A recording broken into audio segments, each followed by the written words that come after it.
Support for this podcast comes from the Central Valley Journalism Collaborative, connecting communities with the resources, infrastructure, and networks to ensure a vibrant local free press. From KVPR in Fresno, this is Central Valley Daily. Happy Friday, it's December 20th. I'm Elizabeth Arkalian. California wants to have a majority of its students on a pathway to becoming bilingual by 2030, but there are challenges to that goal. California has a really deep hole to dig itself out of to even have the staff to be able to support the expansion that the state hopes for. We'll learn more about California's rocky history with bilingual education programs in just a few minutes. But first, today's headlines. Authorities are still searching for a convicted murderer who escaped from custody in Delano. It happened earlier this month. Kern County Sheriff Donnie Youngblood now says the inmate might have had help. We found a handcuff key in the courtroom in his hair, so he had a plan. I suspect he either was given a key or made a handcuff key, released himself. When the doors opened, he bolted. Youngblood told KGET he believes the convict is hiding south of the U.S.-Mexico border. Anyone with information is urged to contact the Sheriff's Office or U.S. Marshals Service. Governor Gavin Newsom proclaimed a state of emergency this week over bird flu. Although details are sparse, KVPR's Carrie Klein reports that public health experts say it's likely a good thing. The declaration doesn't specify how much money will be available or exactly how it will be spent, but Alyssa Laksamana is hopeful. She works at California's only lab testing animals and milk for bird flu. She says she's been struggling to keep up. I have worked 12-hour days. A couple of my other coworkers have worked 13-hour days, 10-hour days. She hopes the declaration will help her lab staff up. Dr. Peter Chin Hong is also optimistic. The infectious disease specialist at UC San Francisco likens bird flu to a train that has left the station. But we can control the speed of the train, and we can put buffers on the rails so that the train moves slower. And I think that's what the emergency declaration is trying to do. He hopes it will help different agencies collaborate and lead to more incentives for testing, like more money for farm workers who get sick. For KVPR News, I'm Carrie Klein. A former Kern County supervisor is asking a judge to cancel his child support payments. Zach Scrivener says he can no longer afford the $3,000 a month payments due to his health and lack of employment. Scrivener resigned from the Board of Supervisors earlier this year after he was accused of sexually assaulting one of his own children. No criminal charges have been filed against him. A new supervisor recently filled his vacant District 2 seat. A Kingsburg farm is putting worms to work. The USDA is granting $2.4 million to Biofiltro USA. The Davis-based company will use the funds to develop what's known as a vermicomposting facility. That facility will process manure from dairy cows. An array of worms will help break down the organic waste and turn it into fertilizer. That fertilizer can then be sold to Valley Farms. California is finalizing rules for a new pesticide notification system that's set to launch in March. The system will automatically text people who live near areas where pesticides are being applied. It's a protection advocates have pushed for years. They say pesticides can drift towards nearby homes and schools and can harm the health of people. Support for Central Valley Daily comes from Fresno Mazda, part of the Prieto Automotive family, with special holiday financing deals on select models through the end of the year at the new showroom on Blackstone and Barstow. Information at myfresnomazda.com. And now to our main story. California is the most linguistically diverse state in the country. According to the U.S. Census Bureau, 44% of California residents speak a language other than English at home. Despite this language diversity, California struggles with bilingual education in K-12 schools, and the state's education department has set a goal of getting 50% of students on a pathway to becoming bilingual by 2030. Except, 5 years out, the state is far from that goal. Tara Garcia Mathewson is an education reporter with CalMatters. She recently reported on the challenges of bilingual education in California and joined our producer, Jonathan Linden, to discuss her findings. So just to get started here, Tara, in your recent report, you describe California as having a mixed history when it comes to supporting bilingual education. Can you give me a brief overview of why that is the case?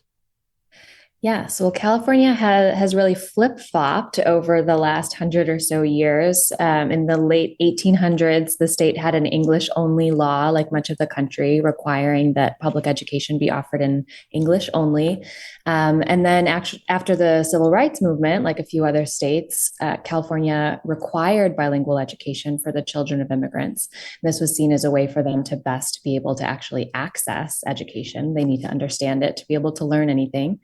And then in 1998, California again banned it, which it did through 2016.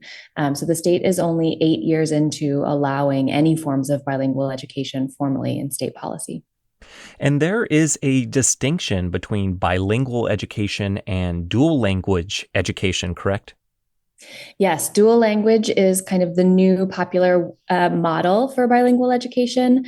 So I tell people bilingual education is the umbrella, and there are several different types of bilingual education. Traditionally, bilingual education was the process of using someone's native language to help them learn a second, but the goal was always to learn the new language, so English here. And as soon as students learned English and could make it in an English-only classroom, they did.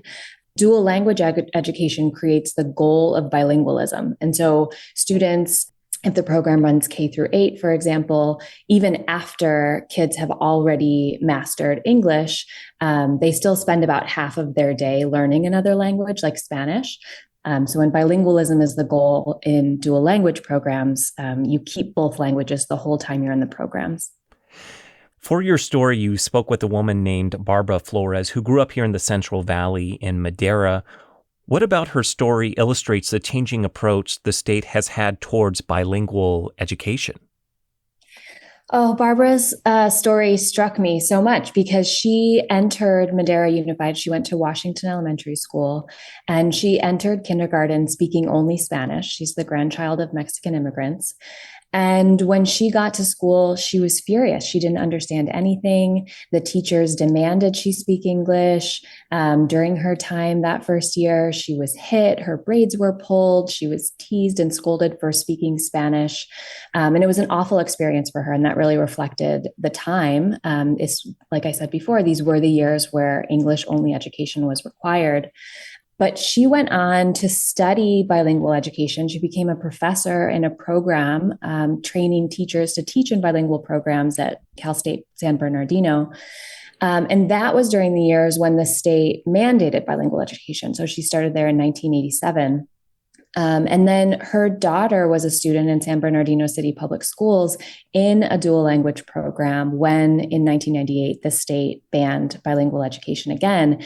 And so she was right at the forefront of all of these changes, fighting for her daughter's program to remain open, which it did. And then Barbara was also involved with a group of advocates around the state to help overturn that ban and to get Prop 58 passed in 2016. So her life really tracked with all of these changes that the state policy was requiring and enforcing in people's lives. When you're talking about bilingual education, is that mainly English and Spanish you're referring to? Yes, because of California's demographics, most of the programs are English and Spanish, but bilingual education just means pairing any two languages. So all over the world, English is paired with lots of other languages. In California, there are students speaking 108 different languages at last count from the education department, but 93% of them do speak one of 10 languages. And so Vietnamese is another very common one. Chinese languages are very common, Arabic, Tagalog from the Philippines. So wow. There are a number of other languages represented around the state. In your reporting, too, you outlined some of the benefits of bilingual education, right? Yes. And I've gotten some emails since the story ran from people kind of treating bilingual education as a special service for immigrant kids that lets them keep their language over English. And I really want to emphasize that offering bilingual education is not doing a favor to immigrant families and helping them keep their heritage language. researchers have found bilingual education to be the best program for serving immigrant kids. And that's because it helps them. When done well, bilingual education can help kids learn English faster and better. It sets them up among students who get strong bilingual programs. They're more likely to get higher grades, higher test scores. They're more likely to graduate from high school. They're more likely to go on to college. And then there's a base of research that shows the long-term bilingual advantage that leads to higher earning power in the workforce and a lot of benefits long-term too. So, the benefits really extend to society, not just a single family. So now in 2024 and going into 2025, where does California stand with bilingual education and dual language education programs? Do most schools have these types of programs? What does the future look like right now? These programs are still pretty rare in California. The numbers that we can see most accurately are about how many children who don't speak English fluently, how many of them get access to dual language programs. And it's really only 10%. Last year, the numbers I got from the Department of Education showed just 10% of English learners were in these programs. I compare that in my story to Texas, where 40% of students were in some type of bilingual program last year. They are still quite rare. They're being championed for sure by the Department of Education, but the Department of Education in California doesn't have a lot of power or money or staff to be able to help schools launch these programs. And the severe teacher shortage, really caused by banning bilingual education for almost 20 years, California has a really deep hole to dig itself out of to even have the staff to be able to support the expansion that the state hopes for. So by 2030, the state would like to have half of all public school students on their way to becoming bilingual, either because they're in some type of dual language program or because of some other experience. But it really seems unrealistic given the systems in place right now and the supports to make that happen. That was our producer, Jonathan Linden, speaking with Tara Garcia Mathewson. She's an education reporter for CalMatters. According to the most recent data from the California Department of Education, more than 14,000 students in the Central Valley are enrolled in multilingual programs. And that does it for today's show. If you like what you've been hearing on Central Valley Daily, help support the show by leaving a 5-star rating in your podcast app. And don't forget, you can always share the podcast with a friend. Today's episode was produced by Jonathan Linden and KVPR with support from the Central Valley Journalism Collaborative. I'm Elizabeth Arkalian. Find the latest local news anytime at kvpr.org.